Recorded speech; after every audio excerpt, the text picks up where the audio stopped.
Everyone, welcome to my mini blog. তো এই গাছটা তোমাদেরকে দেখায়, এটার কথা আছে, কারণ আমার এই ফুলটা কদিন ধরে দেখছিলাম দিদিদের বাড়িতে, খুবই ভালো লাগছিল। ভাবছিলাম পারতে পারতে অনেকটা দূরে, তারপর দেখে নাও।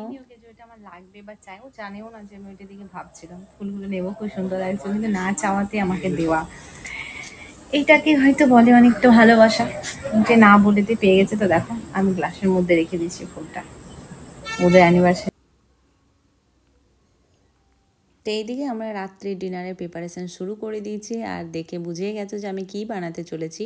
তো আজকাল আমাদের অ্যানিভার্সারি ডিনারের মেনু হচ্ছে বিরিয়ানি, চিকেন চাপ, আর কী বলে রাধা বল্লভী আর মটর পনির। মটর পনিরটা ছবিটা নিতে ভুলে গেছে, ভিডিওটা নিতে ভুলে গেছে, এতটা লেট হয়ে গেছিলো আর তাড়াহুড়ো ছিল। আর বিরিয়ানি কোনো দিন আমি বানাবো বলে আমি কখনোই ভাবিনি, কারণ বিরিয়ানি আর একটা মোমো, এই দুটো আমার অনেক ঝামেলা লাগে। মনে হয় যে এগুলো কিনে নিয়েই ভালো, কিনে নেওয়াই ভালো, 100-200 টাকার মধ্যে খেয়ে নেবে, ঝটপট হয়ে যাবে। কিন্তু বাড়িতে বানানো অনেক ঝামেলা। কিন্তু সবারই ডিমান্ড ছিল আজ বিরিয়ানি হবে, মেনুটা আজ আমার ছিল না, সবাই বলেছে। যাদের অ্যানিভার্সারি তাদের ডিমান্ড, তো সেটা তো পুরো করতেই হবে। তো দেখে এখানে আমার চিকেন ম্যারিনেট করে রেখে দিয়েছিলাম আমি দুপুরবেলাতেই, তো সবটাই হয়ে গেছে। চিকেন বানানো হয়ে গেছে, রাইসও স্টিম হয়ে গেছে। তো এখন হচ্ছে সাজানোর পালা, যেটা আমি শুরু করে দিয়েছি। আর ফার্স্ট টাইম বানাচ্ছি, আর অনেকটা কোয়ান্টিটি বানাচ্ছি, তো সেই জন্য একটা ভয় কাজ করছে। তো দিদিকে বললাম চল সাজাবার সময় একটু হেল্প করিস। আর সবাইকে কাজে লাগিয়েছিলাম, ভাই এদেরকে সবাই হেল্প করছে, এমন না যে আমি একা করেছি। তো এখানে সাজাচ্ছি, আর দিদিকে বললাম তুই একটু হেল্প করে দুজন মিলে বানাই, কারণ অনেকটা তো কেমন টেস্ট হবে। আর বিরিয়ানি জিনিসটা এমন, তো সবারই হাতে টেস্ট কিন্তু আসে না, আমার এটাই ধারণা ছিল। এক এক জায়গায় বিরিয়ানি ফেমাস, তোমরা সবাই জানো, কিন্তু আমি জানি না আমার হাতে কীরকম লাগবে খেতে, কারণ এই জিনিসটাতে একটু ভয় করছে। বাদ বাকি আমি সব কনফিডেন্স থাকে আমার যে আমি কিন্তু পারবো। তো এইটা তো সেভাবেই চলেছিলাম, আমি পারবো, কিন্তু সিরিয়াসলি খুবই সুন্দর হয়েছিল খেতে, যেমন দেখতে সেরকমই খেতে। তো দেখো আমার হয়ে গেছে পুরো সাজানো কমপ্লিট।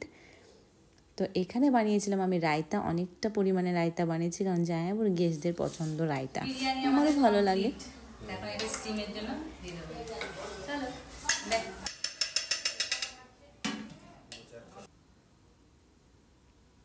তো এখানে হয়ে গেছে, তো ভাবলাম স্টিমটা এরকমই ঢাকা দিয়ে দেবো, ঢাকা চাপা দিয়ে, কিন্তু ভাবলাম না, যেটা প্রসেস সেটাই চলো করি। তো সেই জন্য আমি আটা লাগিয়ে দিলাম, যাতে স্টিমটা ভালো মতো হতে থাকে। আর এখানে অনেকটা রাত হয়ে গেছিলো আর বৃষ্টি পড়ছিলো, তো ভাবলাম যাই আমার গেস্টদেরকে আগে আমরা ডিনারটা করিয়ে দিই, তারপরে না হয় কেক কাটিংটা করবো। অনেকটা লেট হচ্ছে, বাবুরা আছে, ওদেরকে খাওয়াতে, তো আমরা ওই জন্য ভাবলাম ওদেরকে একটু সার্ভ করে দিই। কেক কাটিংটা হবে বৃষ্টিটা থামলে, আমরা ভেবেছিলাম যে বাইরে পার্টিটা করব। সব চেয়ার টেয়ার ঢুকিয়ে দিয়েছি রুমে, কারণ হচ্ছিল না, খেতে বসতে পারবে না, এত বৃষ্টি পড়ছিল। তো আমি এখানে রাধা বল্লভী বানাতে বানাতে মেশোকে বললাম তুমি একটু ধরো, বানাও, আমি ততক্ষণে রেডি হয়ে যাই, কারণ আমার রান্না বান্নার ঝামেলায় কিন্তু আমার রেডি হতে সময়টা লেগে যায়, কারণ এই দিকটা সময় দিতে পারেন। তো সেই মতো দেখো আমাদের বিরিয়ানি হয়ে গেছে কমপ্লিট। স্টিমটা দেওয়ার জন্য হিটারে দিয়েছিলাম রুমে, কারণ ওইখানে অনেকটা জায়গা তো বড় হচ্ছিল না, সেই মতো কমেই আঁচ লাগে। এখানে জায়াবু ফার্স্ট খেতে বসে গেছে সবারই সাথে, কারণ এখানে এসছে দেখো জায়াবুর মামা, তারপর ওটার কে ফ্রেন্ডসরা আছে, আমি অত জানি না। তো সবাই এসছে, তো সবারই সাথে জায়াবুকেও খেতে দিয়ে দিলাম। জায়াবু আমার কিন্তু টাইমে খায়, 12টার আগে ওকে খেতে দিতে হবে, নইলে খাবে না।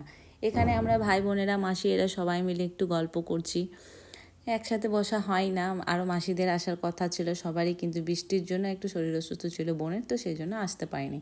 আর এখানে ভাইয়ের কাণ্ড দেখো, সবসময় ফানি কিছু কাজ করবে, আর বেটু ওকে দেখে কিন্তু খুবই হাসে, সেই জন্য ও সানগ্লাসের মতো একটা পেপার টাইপের কিছু বানিয়ে ও এরকম গার্ডিং করে রান করছে সব জায়গায়, এদিকে যাচ্ছে ওদিকে যাচ্ছে। আমি ভাবলাম ওকে একটু নিয়ে নিই। তো ওদের সবারই গেস্টদের হয়ে গেছে ডিনার, তো আমরা এখন কেক কাটিংয়ের জন্য চলে এলাম বাইরে। তখনও হালকা হালকা বৃষ্টি পড়ছে। আর গাইজ, এটা হচ্ছে সেই ফুলটা যেটা আগের দিন সারপ্রাইজ গিফটের টাইমে দিয়েছিলো, যে সেটাকে আমরা ডিপ ফ্রিজে রেখে দিয়েছি।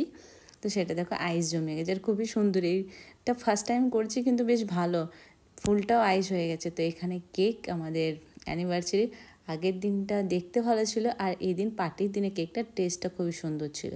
তো কেকটা কেমন হয়েছে সেটা অবশ্যই কমেন্টে জানিও। তো এখানে আমি সবাইকে নিয়ে নিয়েছিলাম, বৃষ্টিতে সবাই ভিজে ভিজে পার্টি এনজয় করছে।